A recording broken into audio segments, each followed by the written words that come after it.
شہزاد ایک نوجوان تھا جس کے خواب بہت بڑے تھے۔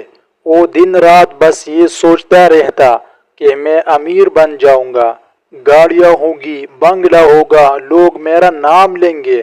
وہ چھوٹے کام کو حقیر سمجھتا اور دوسروں کو طعنے دیتا۔ یہ سب چھوٹے لوگ ہیں، ان کی زندگی کا کوئی مقصد نہیں۔ وقت گزرتا گیا، شہزاد نے لالچ میں غلط راستے اختیار کیے، سود، جھوٹ اور دھوکے کا سہارا لیا۔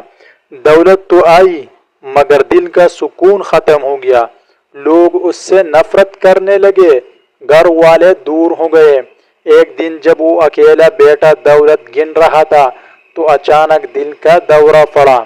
اسپتال پہنچنے سے پہلے ہی جان نکل گئی۔ ہاتھوں میں نوٹ تو تھے لیکن ساتھ کوئی اپنوں کا ہاتھ نہ تھا۔ زندگی ایک اندھی دوڑ نہیں ہے۔ اگر انسان صرف دولت کے پیچھے بھاگے اور اخلاق، محبت اور ایمان کو بھول جائے تو آخر کار اس کے ہاتھ خالی رہ جاتے ہیں۔